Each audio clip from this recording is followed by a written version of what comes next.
बार भगवान ने अपने पिता वसुदेव जी को सवेरे उठकर दंडवत किया तो वसुदेव जी महाराज ने कहा कि कन्हैया,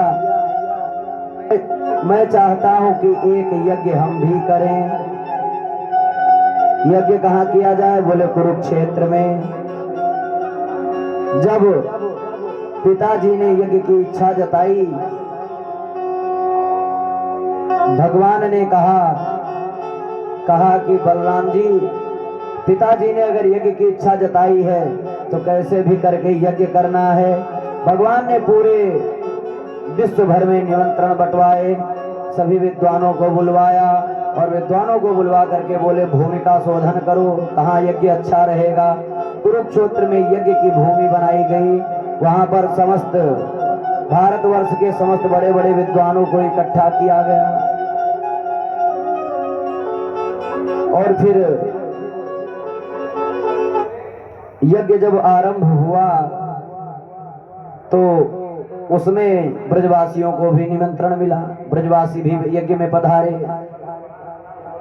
और जब ब्रजवासी यज्ञ में आए तो भगवान का सबसे भेंट हुआ और जब वहां पर माता यशोदा भगवान से मिलने पहुंची, फिर क्या हुआ कि भगवान उसी कमरे में अपने बैठे थे। माता यशोदा जब वहां पहुंची तो भगवान ने सिर रखकर माता यशोदा को दंडवत प्रणाम किया और उसमें जो सिंहासन लगा था वहां पर स्थान दिया। माता यशोदा बैठी और जैसे भगवान एक किनारे खड़े हुए, दूसरा युवक आकर के माता यशोदा को प्रणाम करने लगा। प्रणाम किया। माता यशोदा ने कहा, लाला जी कौन है? मैया के इस प्रश्न से भगवान ने कहा कि माता, ये हमारा पुत्र प्रद्युम्न है। तीसरा पीछे से आया, उसने दंडवत किया। माता ने आशीर्वाद दिया। माता ने कहा, बेटा ये कौन है? भगवान बोले, ये आपका पोता है, ये हमारा पोता है और आपका पड़पोता है, इसका नाम है अनिरुद्ध। अब पिताजी हैं टोटल 15 वर्ष के और भगवान की अवस्था उस समय थी 25 वर्ष की और उनके पुत्र जो है अनिरुद्ध जी महाराज वो है 45 वर्ष के और उनका बेटा जो है वो है 30 वर्ष का और पिताजी हैं 25 वर्ष के। भगवान के ऊपर काल का कोई असर नहीं होता। भगवान चाहे 50,000 वर्ष के हो जाए, चाहे 15 वर्ष के रहें, उनके कभी दाढ़ी मोच नहीं आती। भगवान नित्य नव यौवन स्वरूप में रहते हैं।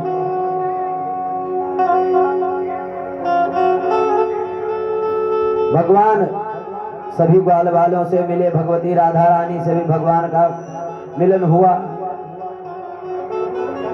और अपनी पत्नियों को भी भगवान ने मिलवाया और कहा कि इनके चरण से हम लोगों को भक्ति प्रदान होती है। राधा रानी के चरण से जीव को भक्ति प्रदान होती है। वहां से जब यज्ञ संपन्न करवा के भगवान वापस आए तो एक दिन माता देवकी ने कहा, बेटा मैंने सुना था कि तुमने अपने गुरु पुत्र को वापस किया था, अपनी गुरु माता को, तो अगर तुमने उनका पुत्र वापस किया तो हमारे 6 बेटे जो कंस ने मारे थे उनको भी हमको मिलवा दो।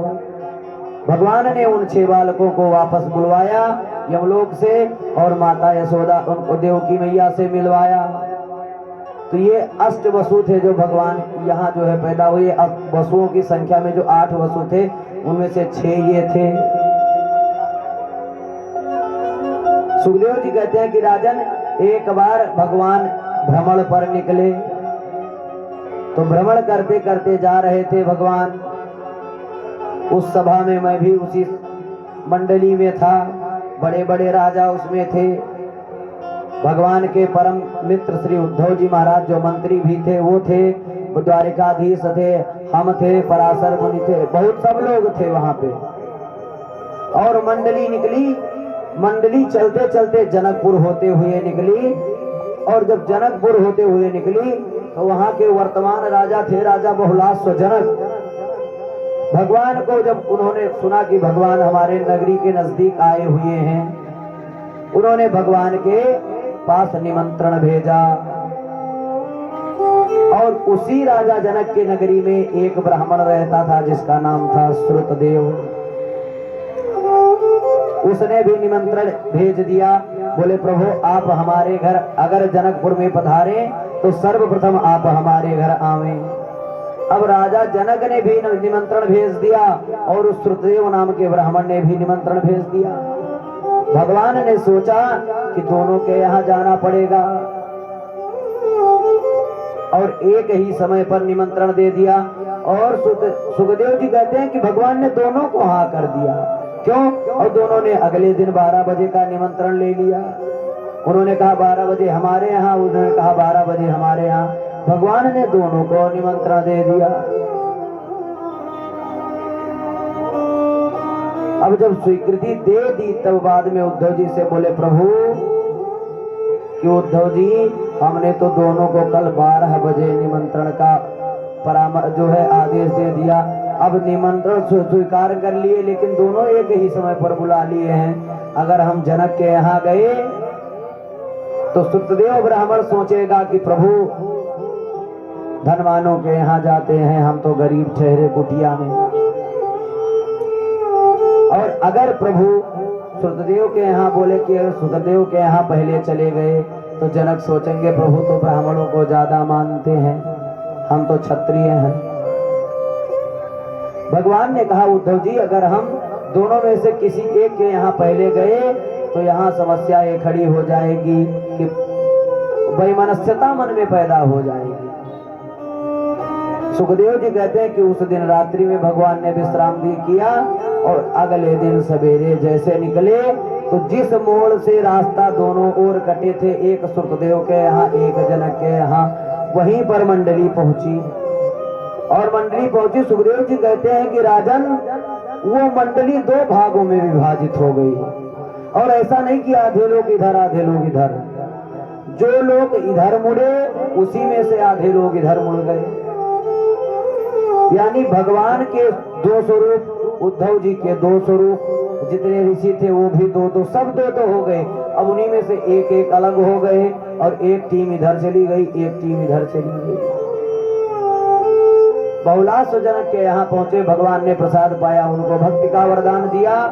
और श्रुतदेव ब्राह्मण के यहाँ भगवान ने पहुंचे तो श्रुतदेव ब्राह्मण ने भगवान की दिव्य स्तुति गाई, जिसको हम लोग वेद स्तुति कहते हैं। और 10वें स्कंद के उत्तरार्ध में यानी उपसंहार में भृगु जी महाराज ने जो तीनों देवों की परीक्षा ली उसकी कथा है। भृगु जी ने विचार किया वैसे तो तीनों देवता एक हैं, लेकिन इनमें श्रेष्ठ और अच्छा कौन है, सबसे सर्वमान्य कौन है, सर्वाधिक लोकप्रिय कौन है, सबसे अच्छे कौन है। आज हम परीक्षा लेंगे। क्रमशः 2 लोगों की परीक्षा लेकर के ब्रह्मा और शिव को फेल कर दिया। हमने कथा कल बताई थी उसकी। फिर क्या हुआ, भगवान के पास पहुंचे, भगवान के पास पाद प्रहार किया। भगवान ने जैसे उनके चरणों को पकड़ा, बोले प्रभु दीन बंधु आप ही हो, बोल वृंदावन बिहारी लाल की जय।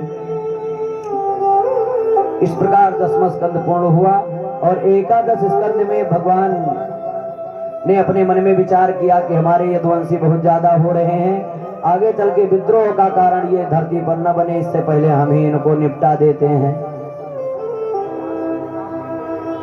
भगवान ने भूमिका तैयार करी। एक दिन बालक जंगल में खेलने गए और जब खेलने के लिए गए तो वहां क्या हुआ कि भगवान ने एक उनका बालक था जिसका नाम था सांबो, ये जाम्बोती का बेटा था। कपड़े पर इसने अपने छोटे भाई के बांध दिया, पेट पर कपड़ा ले जा करके दुर्वासा ऋषि के आगे खड़ा कर दिया। बोले बाबा ये हमारी भाभी जी है, इनको बताओ बेटा होगा कि बेटी। अब कोई महात्मा नाक दबावे, कोई आंख बंद करे, कोई कान दबावे, लेकिन जब कुछ हो तब तो समझ में आए। वो तो बालक था। क्रोधित हो गए महात्मा, बोले तुम संतों का अपमान करते हो, श्राप देता हूँ, इसके पेट से एक ऐसा लौह पिंड जन्मेगा जो तुम्हारे वंश का अंत कर देगा। और वही एरका नाम की घास बन करके समुद्र के किनारे लगी। और फिर जब श्राप दे दिया, भगवान बोले कि नारद जी जाकर के तुम वसुदेव जी को हमारे वास्तविक स्वरूप का ज्ञान कराओ। क्यों? वो हमको अपना पुत्र मान रहे हैं, हमारे वास्तविक स्वरूप का ज्ञान करवाओ, जिससे हमारे इस धराधाम पर से जाने के बाद उनके मन में कोई कष्ट ना हो।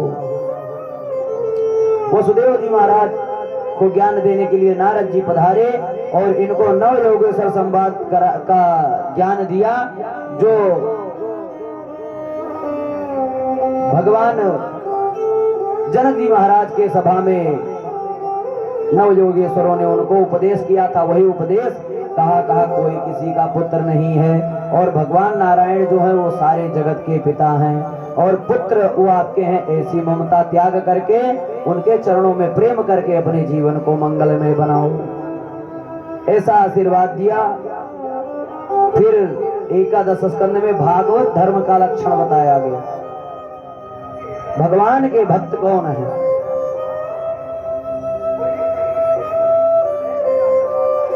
बड़ा सुंदर निरूपण किया, और कहते हैं एक दिन उद्धव जी महाराज बैठे हुए थे, विलाप कर रहे थे। भगवान ने कहा क्यों रो रहे उद्धव जी?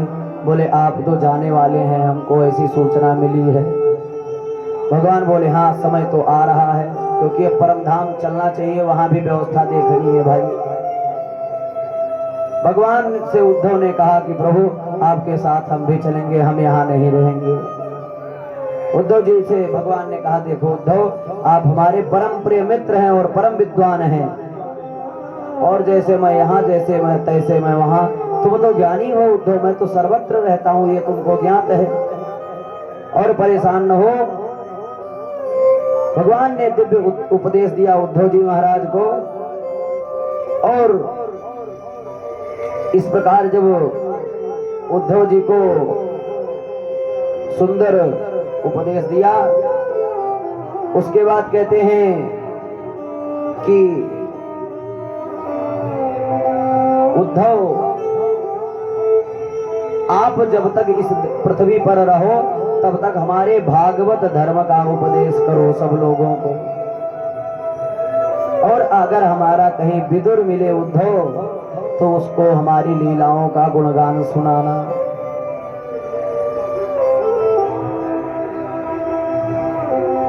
और उद्धव जी ने कहा प्रभु अगर आप चले जाओगे इस धराधाम से तो मैं इस धरती पर कैसे रहूंगा, मैं सबसे विरक्त होकर के कैसे रहूंगा, सन्यास धर्म के लक्षण क्या हैं। भगवान कहते हैं कि उद्धव जी महाराज तुम्हारा प्रश्न जो ये है कि सन्यास धर्म की क्या स्वरूप है, सन्यास धर्म के लक्षण क्या हैं, यही प्रश्न एक बार हमारे पूर्वज जो महाराज यदु थे उन्होंने दत्तात्रेय जी महाराज से किया था।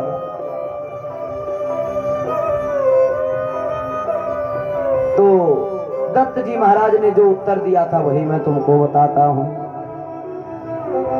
दत्तात्रेय जी ने कहा कि राजन, जितने भी प्राणी संसार में है, काम क्रोध लोभ मोह मद माया के चक्कर में इतने परेशान हैं कि उनको वास्तविक ब्रह्म का स्वरूप पता नहीं चलता कि वास्तविक ब्रह्म का क्या परिचय है, वास्तव में ब्रह्म क्या है, परमात्मा का स्वरूप क्या है, उनकी लीला क्या है, उनके लक्षण क्या है, उनकी गुणानुवाद कैसे गाए जाएं।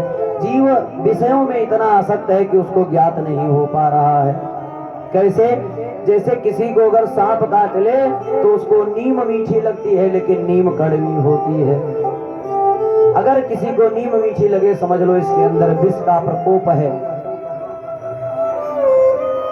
ऐसे ही जिसको इस संसार का विषय भोग मीठा लगे समझ लो वो भव का रोगी है, भव रोगी का मरीज है। वो उसके अंदर इस संसार के भव का जो रोग है वो व्याप्त हो चुका है, उसके लिए दवा चाहिए। और भगवान की जो ये कथा है ये भवौषधि है।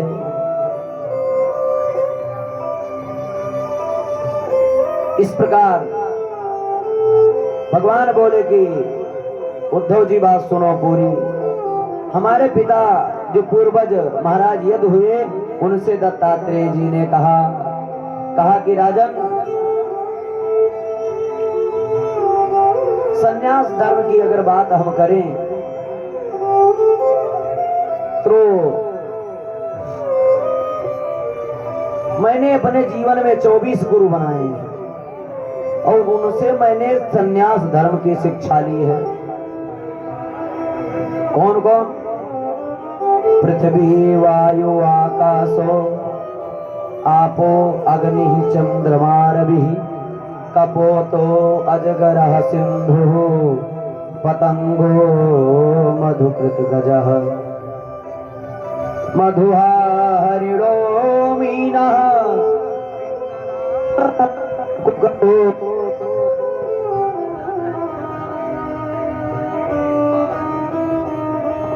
कुमारी सर्पकृत कन्या नाभि सुकेश कृत। श्रीमद् भागवत के एकादश स्कंद के 7वें अध्याय में श्लोक संख्या 33 और 34 में दत्त महाराज अपने 24 गुरुओं का वर्णन करते हैं और कहते हैं कि राजन, मेरे जो 24 गुरु हैं उनमें मैंने पहला गुरु अपना बनाया पृथ्वी को। पृथ्वी से हमने यह सीखा कि सहनशीलता कैसी होनी चाहिए। फिर दूसरा गुरु बनाया हमने वायु को, पवन को। क्या कि चाहे हवा में आप इत्र डाल दो तो भी उसको महकना है, तब भी उसको चलना है। आप उसमें गंदगी डाल दो तब भी उसको बहना है। यानी अच्छाई हो चाहे बुराई हो, हमको सबसे दूर रहना है। तीसरा गुरु हमने आकाश को बनाया, जिससे हमने अपने वास्तविक स्वरूप में जीवन जीना सीखा। कुछ लोग होते कुछ और हैं, दिखते कुछ और हैं, करते कुछ और हैं, बोलते कुछ और हैं। आकाश जैसा होता है वैसा दिखता है। बादल कभी काले कभी गोरे दिख सकते हैं, लेकिन आसमान हमेशा नीला का नीला दिखेगा। पांचवा हमने जल को गुरु बनाया, जिससे हमने जीवन में स्वच्छता सीखी। छठवां हमने अग्नि को बनाया गुरु, जिससे हमने समानता सीखी। आग में चाहे तुम हवन सामग्री डालो तो जलाएगा, चाहे तुम गंदगी से लिपटा हुआ कपड़ा डाल दो तो भी जला देगा। अग्नि की यह सामर्थ्य। चंद्रमा से हमने समरसता सीखी है। क्यों? आदमी अगर पापी हो चाहे पुण्यात्मा हो, चंद्रमा की स्वभाव में है शीतलता प्रदान करना, तो वो ये नहीं कहेगा कि ये बदमाश है, इसको मैं शीतलता प्रदान नहीं करूंगा। सूर्य को बनाया, कबूतर को बनाया, अजगर को बनाया, समुद्र को बनाया। इस प्रकार 24 गुरु बनाए। कहते हैं पतंगे, एक पतंगा कीड़ा होता है, उसको मैंने गुरु बनाया और उससे मैंने यह सीखा कि साधु को कभी किसी स्त्री के मोह में नहीं पड़ना चाहिए। क्यों? क्योंकि जैसे पतंगा एक दीपक की लौ के चक्कर में अपना प्राण त्याग देता है, ऐसे ही कोई साधु कोई सन्यासी अगर स्त्री के मोह में पड़ गया तो उसका सन्यास धर्म तो खंडित हो रहा है, साथ साथ उसका परलोक भी नष्ट हो रहा है।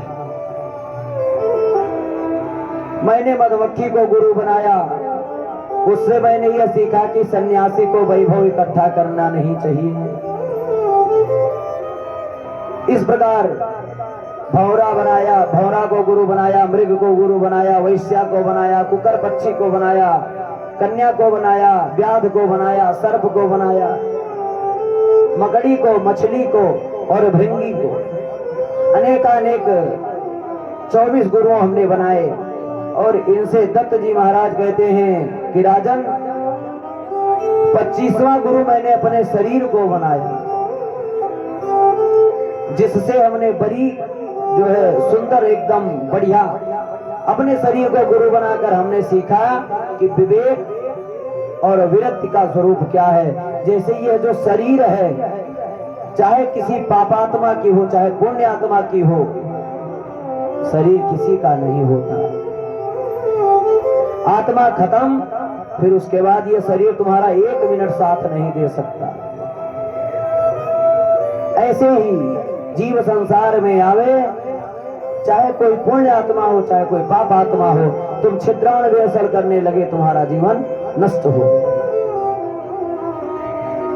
इस प्रकार संन्यास धर्म का यदु जी महाराज को जैसे उपदेश दिया, यही उपदेश भगवान ने उद्धव को दिया और अध्यात्म का चिंतन करने के लिए कहा कि उद्धव तुम बद्रिकाश्रम जाओ हमारी पादुका को लेकर।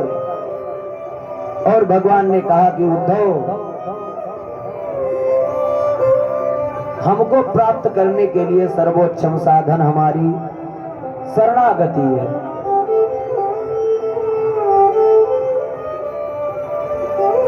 प्रभु कहते हैं कि अनन्याश्चिन्तयन्तो माम ये जनाः पर्युपासते तेषां नित्याभियुक्तानां योगक्षेमं वहाम्यहम्। एक बार अनन्य भाव से जीव हमारी शरण में आ जाए, फिर योगक्षेम उसका मैं वहन करता हूं। भगवान ने सुंदर उपदेश दिया और फिर आगे हंसोपाख्यान का वर्णन है। सुखदेव जी महाराज हंस उपाख्यान का वर्णन करते हैं। एक बार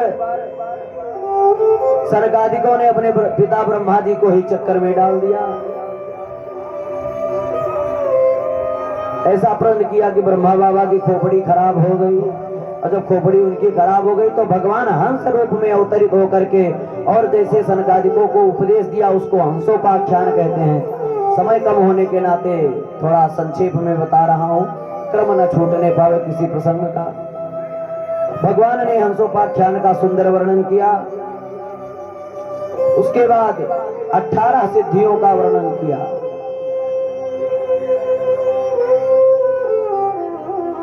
वैसे तो अष्ट सिद्धि नौ निधि कही जाती है, भागवत में 18 सिद्धियों 18 सिद्धियों का वर्णन है। अणिमा गरिमा लघिमा महिमा प्राकाम्य आदि 18 सिद्धियों का वर्णन किया भगवान ने। और चारों धर्मों का वर्णन किया, ब्रह्मचर्य और जो है पौगंड और प्रौढ़ और जो है संन्यास, चारों सूत्रों का वर्णन किया। व्यक्ति को गृहस्थ आश्रम में कैसे रहना चाहिए, ब्रह्मचर्य में कैसे रहना चाहिए, संन्यास में और अंत के आश्रमों में कैसे जीवन व्यतीत करना चाहिए, चारों आश्रमों का वर्णन सुंदर भगवान ने किया। और आगे एक भिक्षु गीत की बड़ी सुंदर व्याख्या भगवान ने करी। सांख्य का बड़ा सुंदर उपदेश किया राजा परीक्षित को सुखदेव जी ने। कहा सांख्य को राजन आज के भाषा में फिलॉसफी बोलते हैं, दर्शन शास्त्र। भागवत के ही सांख्य पर आज विज्ञान अपना सिद्धांत चला रहा है।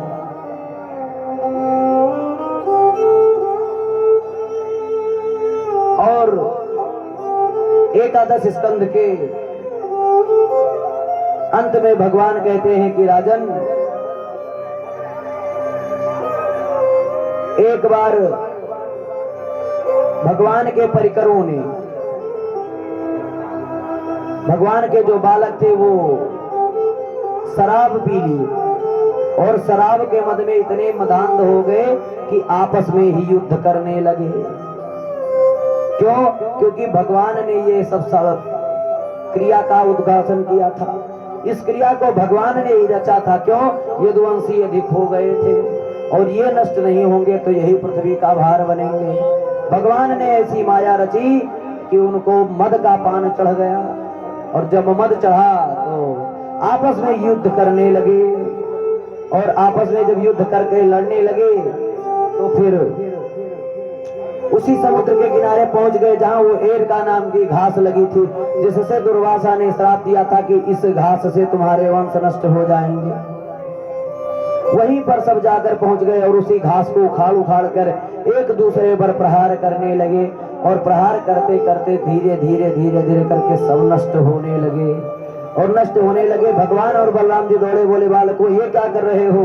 जैसे इतना कहा वो सब शराब के मद में इतने मदांध थे कि भगवान के ऊपर अस्त्र छोड़ दिया।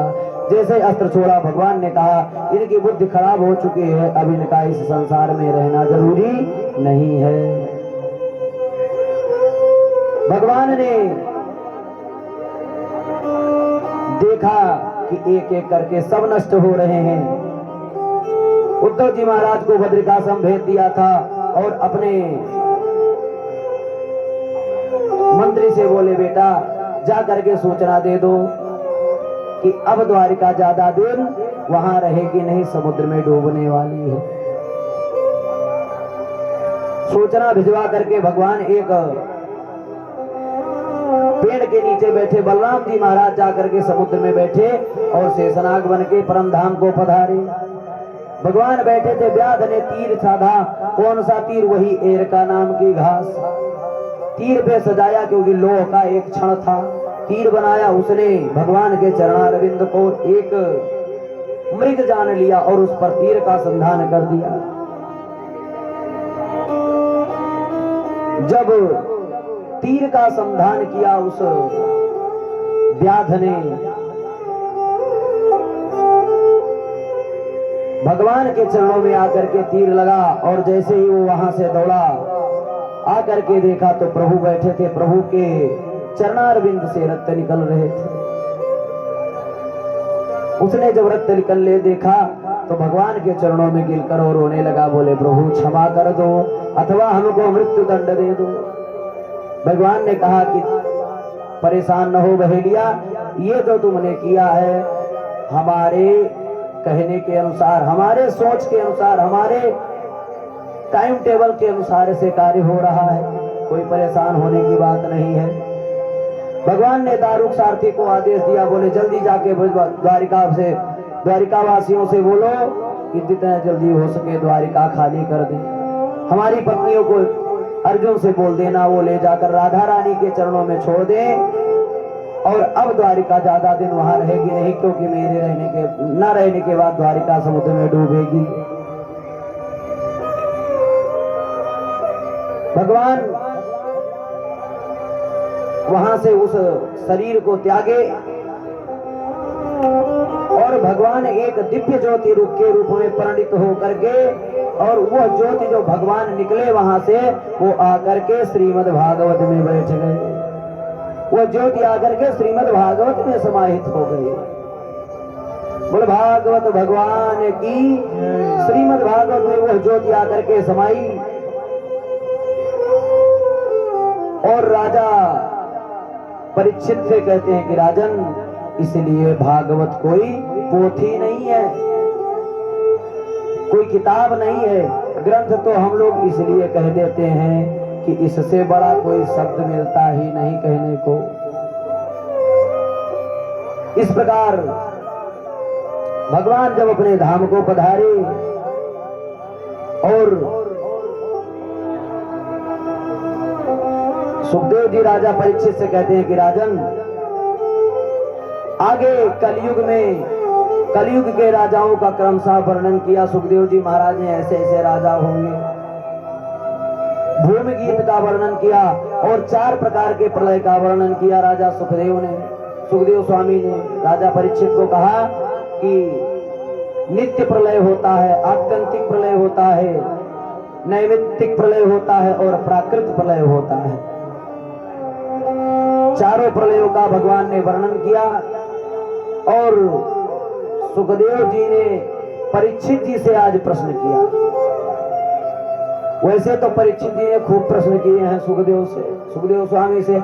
आज सुखदेव जी ने परीक्षित से प्रश्न कर दिया। बोले राजन, हमने तुम्हारे सभी प्रश्नों का क्रमशः उत्तर दिया है, खूब तुमने प्रश्न पूछे हैं, अब मैं तुमसे प्रश्न पूछूंगा। इस प्रकार जब सुखदेव जी ने कहा कि मैं तुमसे प्रश्न पूछूंगा, परीक्षित जी महाराज बेचारे कांपने लगे, पता नहीं कौन सा प्रश्न पूछ ले, अब इनके प्रश्न का उत्तर कौन दे। जब इतना कहा तो बोले राजन, परेशान होने की बात नहीं है, कोई ज्यादा बड़ा कठिन प्रश्न नहीं पूछूंगा, बस एक प्रश्न तुम बता दो। क्या? बोले तुम मरोगे कि नहीं।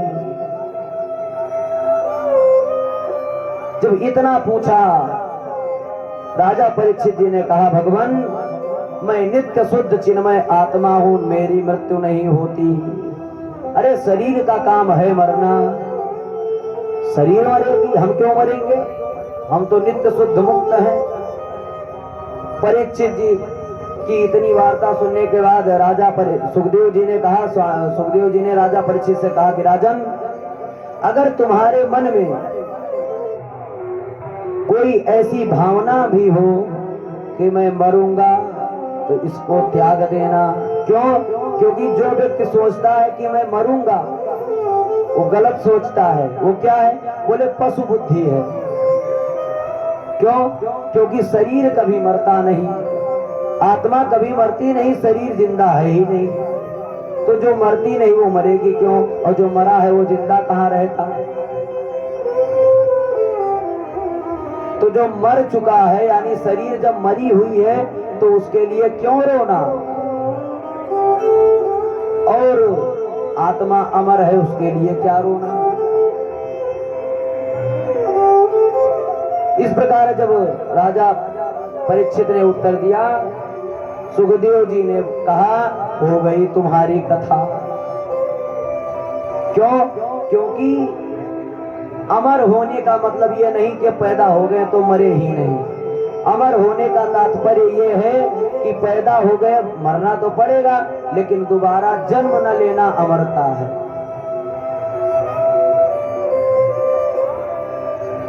और इस प्रकार बड़ा सुंदर आख्यान सुनाते हुए सुखदेव स्वामी ने कहा, बेटा परीक्षित, हमने अब तुमको भगवान के और तुम्हारे वास्तविक स्वरूप का बोध कराया। और इतना कहके परीक्षित जी ने भगवान सुखदेव को प्रणाम किया। सुखदेव जी ने कहा, बोल वृंदावन बिहारी लाल की। इतना कहा राजा सुखदेव जी जैसे भगवान की ओर अपना सिर झुकाया, सुखदेव जी अंतर ध्यान हो गए। बोले सुखदेव महाराज की। सुखदेव जी महाराज वहां से जब अंतर ध्यान हुए, कहते हैं कि सूत जी महाराज ऋषियों से बोले कि ऋषियों, इस प्रकार सूत और सौनक आदि ऋषियों के प्रसंग से हमने तुमको क्रमशः भागवतोपदेश किया। और समय पाकर जो परीक्षित को श्राप लगा था कि 7वें दिन तुमको तक्षक डसेगा, आज उस परीक्षित का 7वां दिवस आया। और जब 7वां दिवस आया तो जन्मेजय जो परीक्षित का बेटा था उसने सुरक्षा बढ़वा दी, परीक्षित जी को बीच में रख लिया। परीक्षित जी कुछ नहीं बोले, भगवान के चिंतन में उनका मन लग गया। और तक्षक ने सोचा कि ऐसे जाऊंगा तो जन्मेजय मार देगा। एक फल के स्वरूप में फल के अंदर घुस करके वो वहां तक पहुंचा। और जैसे उसको परीक्षित के लिए अमनिया करके दिया गया उसी में से निकला, तुरंत उसने परीक्षित को डस लिया। परीक्षित को डसा, परीक्षित का शरीर जल करके राख हो गया वहीं पर। परीक्षित जी महाराज भगवान के वैकुंठ को पधारे, लेकिन यह दृश्य जन्मेजय को बुरा लग गया। इतना जैसे उसने देखा, फिर इतना क्रोध आ गया राजा जन्मेजय को, उसने कहा कि अब एक भी सर्प को मैं नहीं छोड़ूंगा। क्यों? इसने मेरे पिता को डसा है, मैं इसको मारे बिना नहीं छोड़ूंगा। उसने नागयज्ञ करना आरंभ कर दिया। बोला कि इस नाग के वंश को ही नष्ट कर दूंगा, कोई नाग बचेगा ही नहीं, आज से खतरा ही समाप्त। जो ही उसने नाग को यज्ञ करना आरंभ किया, समस्त नागों की जितनी पीढ़ियां थी, जितने नाग थे, जहां जहां थे, सब नाग आने लगे। ऑस्ट्रेलिया से भी आए, अमेरिका से भी आए, चाइना वाले भी आ गए, चाय चुई करने वाले सांप भी, जितने भी सर्प जहां जहां भी थे सब आ गए। एक सर्प जो तक्षक था, तक्षक का बेटा था, वो जाकर के ऊपर छिप गया इंद्र के इंद्रासन में। अब जब वो सर्प नहीं आया, तब जन्मेजय ने कहा, चेक करो भाई सब सर्प आ गए कि नहीं, आ गए हो तो उठा के कुंड में डालें सबको। चेक करवाया तो एक सर्प नहीं था। बोले ये कहाँ गया? दिव्य दृष्टि से देखा ब्राह्मणों ने, बोले इंद्र के इंद्रासन में छिपा है। ब्राह्मणों ने मंत्र पढ़ना आरंभ किया। ऐसा वर्णन आता है कि इंद्र का सिंहासन वहां से खींचने लगा। अब इंद्र खींचने लगा, उसने कहा जल्दी भाग भैया, तुम्हारे चक्कर में हम भस्म हो जाएंगे। जब सर्प इकट्ठा होने लगे, जो ही जन्मेजय सर्पों को उठा करके आहुति डलवानी चाहिए, आस्तिक जी महाराज प्रकट हो गए। संत आस्तिक ने कहा एक बात बताओ जन्मेजय, अगर इन सर्पों को मारने से तुम्हारे पिता वापस आ जाए तो तुम इनको मार दो। अब क्या हुआ? जब ऐसा महर्षि आस्तिक ने कहा, तत्काल जन्मेजय को ज्ञान की अनुभूति हुई। बोले बात सही है। जैसे आपके परिवार में किसी को मान लो किसी ने मार दिया, इसलिए ध्यान यह करो कि राजन तुम्हारे पिता जिनकी मुक्ति हो गई है उनसे तो कोई दिक्कत है नहीं, अगर उनकी आत्मा इधर उधर भटकती तो तुमको कोई ऐसा संसाधन करना चाहिए जिससे वो मुक्त हो जाए। किसी को मारोगे, किसी को लड़ाई करोगे, किसी को नाजायज सतत, क्या मतलब है इससे? क्योंकि पिता तो जिंदा आने वाले हैं नहीं। दिव्य ज्ञान दिया महर्षि आस्तिक ने। जन्मेजय ने सर्पों को छोड़ दिया और कलयुग का वर्णन 12 स्कंद के अंत में आता है। और फिर अंत में सूत जी महाराज सौनकादि ऋषियों को भागवत की पूरी विषय सूची के बारे में बताए। कहते हैं कि पहले भागवत के महात्म्य में 6 अध्यायों का वर्णन, जिनमें भक्ति ज्ञान वैराग्य गोकर्णोपाख्यान का वर्णन और अंत में वक्ता श्रोता के लक्षण। प्रथम स्कंद में सत्य धर्म और परम धर्म की सुंदर व्याख्या और ऋषियों के 6 प्रश्न। उसके बाद भगवान के दिव्य अवतारों का वर्णन, भागवत की रचना, महर्षि वेदव्यास का विभिन्न ग्रंथों की रचना का क्रम और परीक्षित का जन्म, महाभारत की कथा, परीक्षित का जन्म, उसके बाद परीक्षित को श्राप लगना, भगवान सुखदेव का आना और प्रथम स्कंद के अंत में भगवान जब सुखदेव जी महाराज आते हैं, यहाँ तक प्रथम स्कंद पूरा हुआ। द्वितीय स्कंद में सुखदेव जी महाराज निराकरण करना आरंभ करते हैं। द्वितीय स्कंद में उनके मन में जो यह संशय था मर्ण धर्मा प्राणी का क्या कर्तव्य है, उसका निराकरण भगवान सुखदेव ने किया। भगवान के स्थूल रूप विराट रूप का वर्णन किया।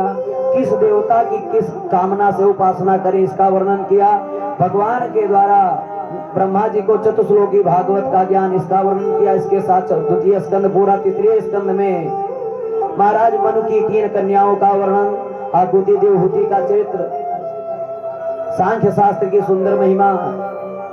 चतुर्थ स्कंद में मनु महाराज के बेटा प्रियव्रत का चरित्र, आगे ध्रुव जी का चरित्र, उनके वंश की कथा। पंचम स्कंद में प्रियव्रत जी महाराज की सुंदर कथा, जिनमें भूगोल खगोल का साथ साथ वर्णन और जल भरत रघुगण संवाद की सुंदर व्याख्या। पंचम स्कंद की कथा में भुवन कोश का वर्णन, ज्योतिष चक्र सुषमा चक्र का वर्णन। पंचम स्कंद के अंत में 28 नरकों की सुंदर व्याख्या। इसके साथ पंचम स्कंद पूर्ण। षष्ठम स्कंद में कथा आती है अजामिल की। अजामिलोपाख्यान की सुंदर कथा सुनाई। और फिर कहते हैं कि आगे विश्वरूप का देवताओं का गुरु बनना, इंद्र को नारायण कवच का उपदेश, विश्वरूप का वध, इंद्र वृत्तासुर की स्तुति, इंद्र और वृत्तासुर का युद्ध, वृत्तासुर ने भगवान की स्तुति गाई। इसके साथ षष्ठम स्कंद पूर्ण। सप्तम स्कंद में 15 अध्याय, जिनमें 10 अध्याय में प्रहलाद जी महाराज का चरित्र और अंत के 5 अध्याय में कर्म पंचाध्याय का सुंदर उपदेश। सप्तम स्कंद पूर्ण। अष्टम स्कंद में आती है मनवंतरों की कथा, जिनमें आती है सबसे पहले गजग्राह की लड़ाई। गजग्राह की कथा के बाद आता है समुद्र मंथन की कथा, उसके बाद वामनावतार की कथा, अंत में मत्स्यावतार की कथा के साथ अष्टम स्कंद पूर्ण। 9वें स्कंद में 24 अध्याय 12 अध्यायों में सूर्य वंश का वर्णन, 13वें अध्याय में माता सीता के वंश का वर्णन और लास्ट के 11 अध्यायों में चंद्रवंश का सुंदर वर्णन। 10वां स्कंद जो भागवत का प्राण कहा जाता है, उसमें सुंदर कथा आती है। वसुदेव जी का सुंदर चरित्र आता है, माता देवकी का उनके साथ विवाह का वर्णन, देवताओं द्वारा भगवान की गर्भस्तुति का वर्णन, भगवान का प्रादुर्भाव, गोकुल में आना, बड़े हुए भगवान और विभिन्न लीलाओं का सुंदर वर्णन। और 10वां स्कंद में विभिन्न राक्षसों का वध, तृणावर्त, सक्तासुर, अरिष्टासुर, धेनुकासुर, कंस आदि राक्षसों की वध की व्याख्या, भगवान का गुरुकुल में पढ़ने जाना, वहां सुदामा को मित्र बनाना, उसकी सुंदर व्याख्या, और कालिया मर्दन आदि की सुंदर व्याख्या। उसके बाद भगवान द्वारिकाधीश बने, उनका विवाह, उनके अनेकानेक विवाहों की व्याख्या, उनके पुत्र पौत्रादि वंशजों की व्याख्या, पौंड्रक द्विविध आदि दुष्टों की व्याख्या, और आगे भगवान का उद्धव को वृंदावन भेजना, वहां से वापस जाना, उद्धव जी का समाचार देना, फिर पांडवों का राजसूय यज्ञ की व्याख्या, उसमें प्रथम पूजा के क्रम में शिशुपाल वध की सुंदर व्याख्या, और भगवान का जरासंध का वध करवाना, उनके पुत्र को राज्य गद्दी दिलाना, उसकी सुंदर व्याख्या, और आगे 10वें स्कंद के उत्तर में राजा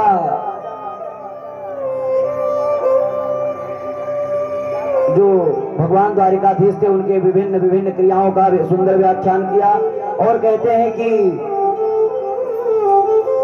लास्ट में 10वें स्कंद के उत्तरार्ध में भगवान का यज्ञ करवाना, जिसकी कथा आज हम लोग सुन रहे थे, माता देवकी के 6 पुत्रों को लौटाना, और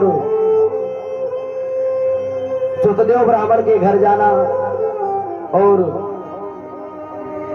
10वें स्कंद के उत्तरार्ध में भृगु जी महाराज के द्वारा तीनों देवताओं की परीक्षा लेना। 10वां स्कंद पूर्ण। 11 स्कंद में यदकुल को ऋषियों का श्राप दिलवाना, कैसे तुम्हारे वंश का नाश होगा, और नवयोगेश्वर संवाद की सुंदर व्याख्या। उसके बाद भागवत धर्म का वर्णन कि भगवान के भक्त कैसे होते हैं, उनके चरित्र कैसे होने चाहिए, कैसे कैसी योग्यता होनी चाहिए भगवान के भक्तों में। हंसोपाख्यान का सुंदर वर्णन, दत्त जी के 24 गुरुओं का वर्णन, भिक्षु गीत, सांख्य दर्शन, एल गीत और यदुकुल संहार का सुंदर वर्णन। 11 स्कंद पूर्ण। 12 स्कंद के आरंभ में कलयुग के राजाओं का वर्णन, उनके शासनानुक्रम का वर्णन, और 12 स्कंद के अंत में कहते हैं कि विवाह कैसे होगा कन्याओं का, जिसने जहां वर पसंद कर लिया वहीं विवाह हो गया। और 10 वर्ष की अवस्था में जब बालक दादा यानी उसकी 3 पीढ़ी 10 वर्ष की अवस्था में जन्म ले लेगी, तब भगवान का जन्म होगा। ऐसे 12 स्कंद में कथा। 4 प्रकार के प्रलय का वर्णन, परीक्षित के देह त्याग का वर्णन, जन्मेजय का अनादि यज्ञ, और अंत में भागवत की विषय सूची का वर्णन, जो हमने आपको क्रमशः बताई। उसके बाद सूर्य जी महाराज सौनकादि ऋषियों से कहते हैं कि ऋषियों, इस प्रकार भगवान की सुंदर मंगलमयी कथा हमने सुनाई आपको, और इसके अंत में नियम ये होता है कि भगवान का मंगलमय कीर्तन कथा के अंत में अवश्य होना चाहिए। क्यों? क्योंकि भगवान का जो नाम संकीर्तन है, हरिस्मरण सर्वविपद विमोक्षणम, भगवान का जो नाम स्मरण है, यह व्यक्ति को, जीव को समस्त विपत्तियों से मुक्त कर देता है। हम लोग भागवत जी के अंतिम श्लोक को 3 बार गाएंगे, उसके बाद नाम संकीर्तन करेंगे। और आज भागवत का विश्राम दिवस था, इसलिए थोड़ा समय अधिक हो गया, क्षमा चाहेंगे, कोई बात नहीं है। बोल वृंदावन बिहारी लाल की जय। नाम संकीर्तनम यस्य सर्व पाप प्रणाशनम, नाम संकीर्तनम यस्य सर्व पाप प्रणाशनम, प्रणामो दुख समनः तं नमामि हरिं परम। नाम संकीर्तनम यस्य सर्व पाप प्रणाशनम, प्रणामो दुख समनः तं नमामि हरिं परम। नाम संकीर्तनम यस्य सर्व पाप प्रणाशनम, प्रणामो दुख समनः तं नमामि हरिं परम। हरये नमः, हरये नमः, हरये नमः। बोल वृंदावन बिहारी लाल की, कृष्ण कन्हैया लाल